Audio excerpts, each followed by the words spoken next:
What I'd like to do is introduce our next speaker, which is Dr. Greg Matloff. Greg is a leading expert in the possibilities for interstellar propulsion, especially near-sun solar sail trajectories that might assist in taking sailcraft to the stars. He's a professor with the physics department of the New York City College of Technology of the City University of New York. He has consulted with me at NASA several times. He's a Hayden Associate at the American Museum of Natural History, a member of the International Academy of Astronautics, a fellow of the British Interplanetary Society, and he is a frequent co-author with me on popular science books. We've written several books together. So, Greg, I'll turn it over to you.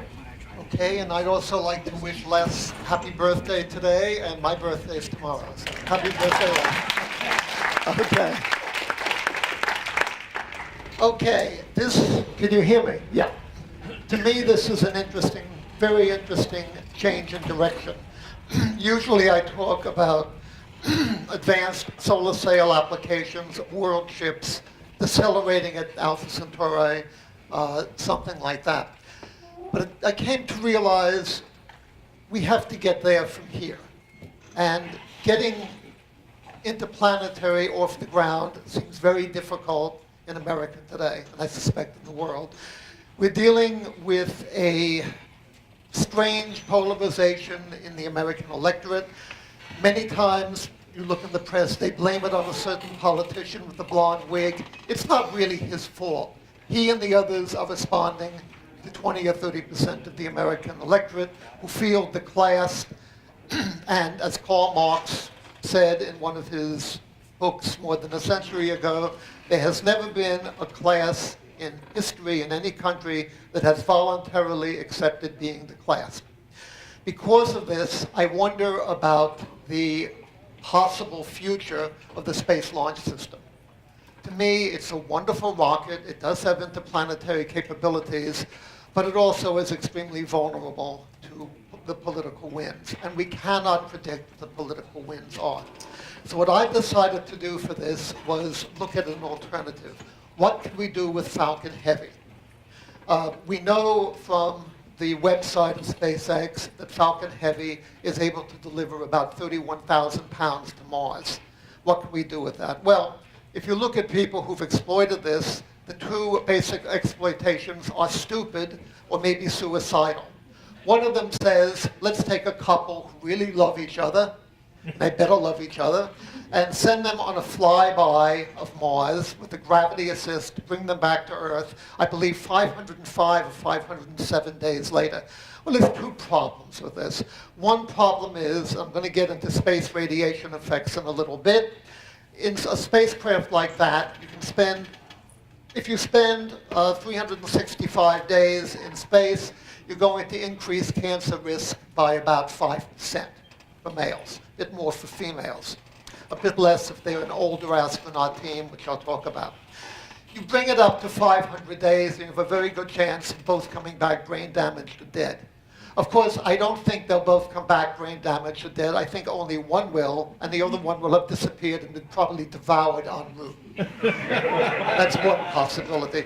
The other possibility, Elon Musk has claimed that his ultimate goal is to die on Mars. Well, if he flew the second venture, which would take the Red Dragon, I think it's called, and landed on the surface of Mars with a small greenhouse, I suspect he would accomplish his goal just a little bit faster than he would like to. Because I don't think, without a great deal of work, that you can take the extremely reactive Martian soil and make it something that we can use agriculturally. The second thing I wanted to do was see if I could come up with a mission that would do something with solar sailing that would get us to use a larger sail than a CubeSat sail.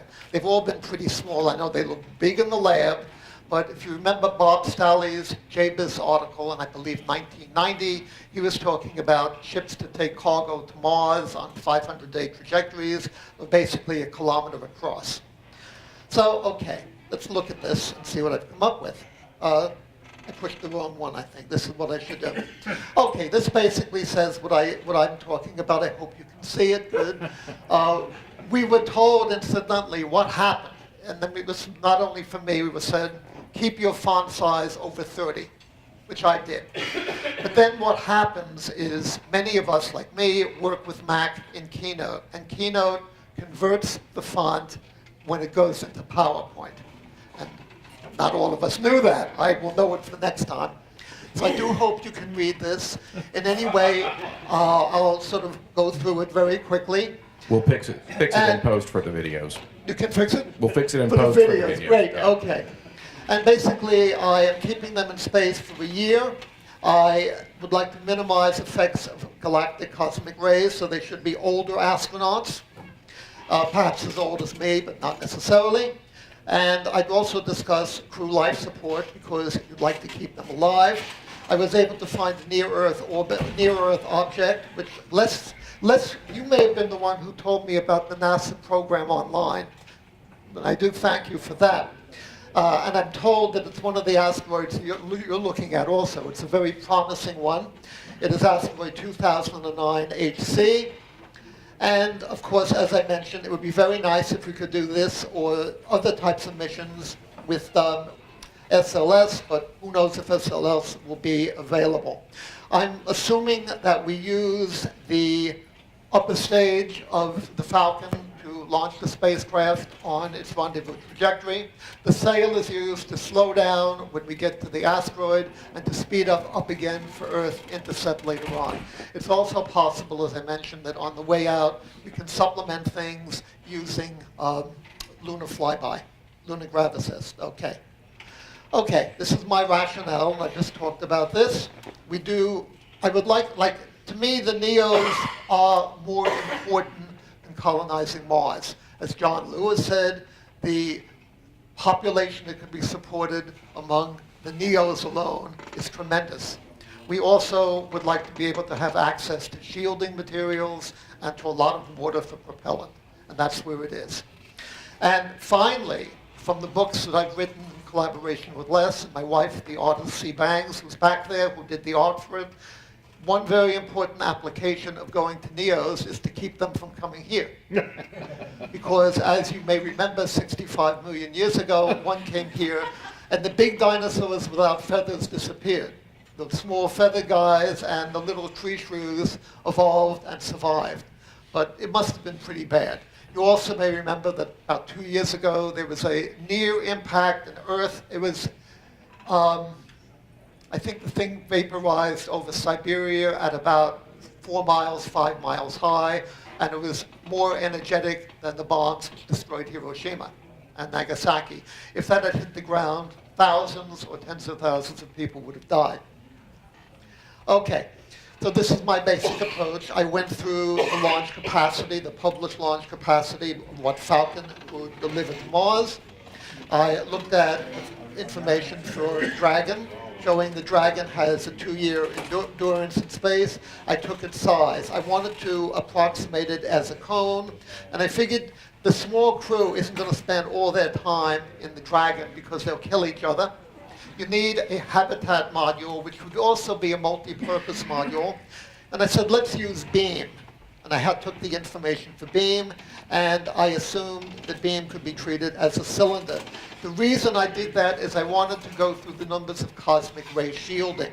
And it turns out you get about 13 grams per centimeter squared. And the next thing I did is I went to Suzanne McCanna-Loya. How many of you know her from IACs? She's a wonderful woman. She is, to me, at least the only Irish woman with her own aerospace company who I know of. And she has led a team, an international team with Americans, with British, with Europeans, with Chinese, with Japanese, Russians. I hope I didn't leave anybody out. I probably Canadians. Yeah. And they really did the authoritative study and published it in Acta Astronautica of what galactic cosmic rays could do to us and what precautions we need to take. And I based my information completely upon them. And I also realized the time to launch is probably during solar max, which really sounds strange. But what solar max does, sun's magnetic field gets stronger, as well as its output of particles. You can shield against the particles with the heat shield of the Dragon. But what the cosmic rays do is they push the magnetic field of the sun in conditions like this, push a smaller percentage of galactic cosmic rays can reach the inner solar system, and that, of course, helps. Okay, so we'll continue, and once again, for shielding it, basically the galactic, the difference is a factor of 5 to 10 between solar min and solar max. It's also a higher limit for men than for women.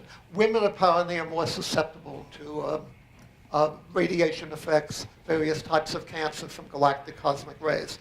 And this comes from modeling. And they do modeling not just on the full human, they do it on individual organs, which is interesting. It's particularly bad for pregnant women or developing fetuses, incidentally. Or not only fetuses, developing babies. Okay.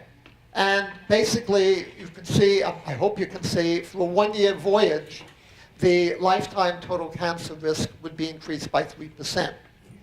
And basically, 3 grams per square centimeter of aluminum shield would basically give an astronaut a career dosage of cosmic rays in a one-year trip. After that, he or she is grounded, ain't going anywhere in space, and maybe can't even fly on an airplane any longer. Okay, the next thing I wanted to do, not only do you have to protect them from cosmic rays, you have to keep them alive. And I looked into life support. I figured initially a 2 to 4 person crew. I looked at the average human daily metabolic requirements: oxygen 0.84 kilograms per day, food 0.62, water 3.52. Partial recycling, I think, would be required on this mission. I took ISS projections from the space station, 85% water, 75% oxygen, and came up with mean daily consumable calculations, which meant that per person you would need 500 kilograms consumable per year, or about 2,000 kilograms for a 4-person crew. Okay, then I wanted to look into other means of sort of, we have the necessary consumables. What can we do with partially recyclable life support? My reference for this was Rapp's book on Mars flights, and he talks about a 6-person crew, 180-day mission, and he comes up with a total environmental control life support equipment mass of 3,000 kilograms. With consumables, the total life support mass for a 4-person crew is 5,000 kilograms. So I put this together, and I have the Dragon mass of 4,200 kilograms, the Beam inflatable habitat mass of 1,360 kilograms, the ECLSS mass of 5,000, scientific equipment mass of 640, sail mass of 2,000, total payload mass to NEO is 3,200. If you're clever, you'll say, I didn't have anything there about the person mass, and I didn't. The person mass, I presume, will bite into the sail mass or into the scientific equipment mass. But once again, this is for Mars. Going to a near-Earth object is a lot easier. Then I said, let's look into sails. Now we can't build this sail today, but it's not that far along. When I worked with Les on the heliopause probe, or the interstellar sail, we were talking about aerial mass thicknesses of about 3 grams per square centimeter. And of course, we had a size of this thing of about 200 meters on the side. Here I'm talking about something a bit bigger, 1,000 meters on the side. And the sail mass in something like this is about 2,000 kilograms. The spacecraft effective aerial mass thickness is 0.0132 kilograms per square meter. How am I doing with time? Okay. You're good. About 13. Oh, great. I'm going to make it. Okay. Now this one, of course, you can't read at all. I'm sorry about this. And I'm particularly sorry because it's an equation I derived. And everybody would like their own equations to be seen. This is the version I did of the sail lightness factor. For those of you who aren't solar sailors, the solar lightness factor is a ratio. It is a ratio of of the solar radiation pressure acceleration on the sail to the solar gravitational acceleration of the spacecraft. To the sun's gravitational acceleration. The sun is pulling you back, the sail is accelerating it. If it was exactly 1 and the sail was normal to the sun, you'd move off in a rectilinear trajectory, starting from 1 AU in a straight line at 30 kilometers per second, unless, of course, you had to deal with perturbations from the various planets that you passed. Okay, and what I did is the equation which I put into my publication, Deep Space Probes. In that one, I assume a 1400 watt per square meter solar constant. At 1 AU, it's actually 1366. And since we're talking about missions close to 1 AU, it's not going to vary a great deal because we're selecting a NEO that's rather close. Okay. Now, one thing I looked at initially, I realized you're not going to do a flyby of Mars with people with this. They'll come back very dead.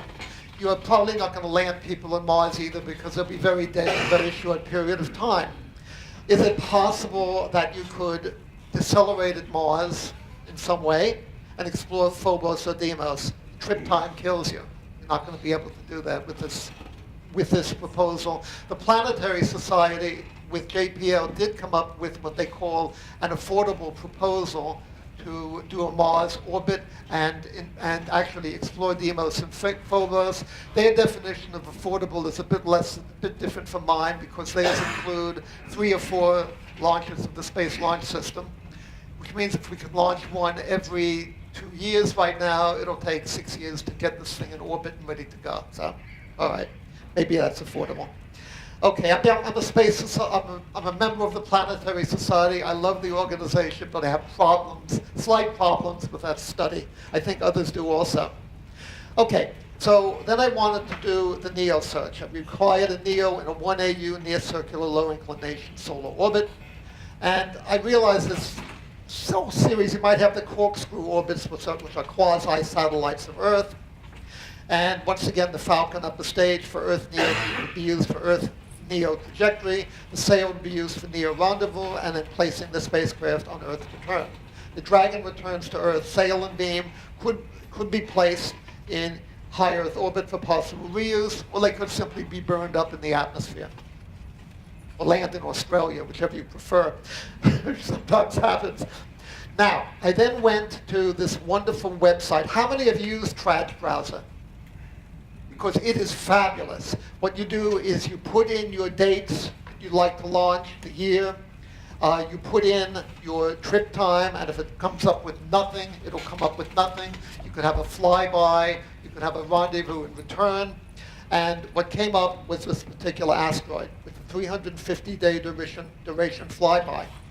The crew would be in the vicinity of the asteroid, 5 minutes. Oh, I'm going to make it fine, thank you, for approximately 10 days. What would they do there? Well, if they have new high-technology spacesuits, they would have to detach beam and Dragon, because there's only one airlock, go out and, in their spacesuits, explore and do things with the asteroid. Could they do, as I believe Ryan asked me yesterday, I was talking about this, could they do anything that a robot couldn't? And I said, I don't know. And he said, well, maybe they could look for fossils. Okay, it's possible. This, of course, is the problem. I'd like to get people out there. But from a scientific point of view, could they, collecting rocks, or doing magnetometry or geology, could they do anything that a robot can't? I am doubtful. Okay, now we'll talk, as we're getting close to conclusions, are my results for this thing pessimistic or optimistic? Pessimistic, okay. We base this on a Mars trip. We can do a lot better for a NEO and low inclination, low eccentricity orbit near 1 AU, and we could also use lunar gravity assist on an onboard journey. It's not impossible. Sail could be used for aboard also. Are these results optimistic or pessimistic? The second one, most interplanetary ventures require more mass, and this is something Les said I should address when I submitted it. But we're not descending into a gravity well. There's no external, so we don't have an external, there's no external habitat for landing and returning. The only modules are Dragon and Beam. High-tech, low-mass spacesuits worn by all crew members during NEO. Only one airlock once again, and so on. Summary and conclusions: you ain't going to Mars with people with a Falcon. You ain't going to Deimos and Phobos. But it's not impossible that we could probably do a one-year trip to NEO. Okay, I'm done. I made it. Thank you, Les.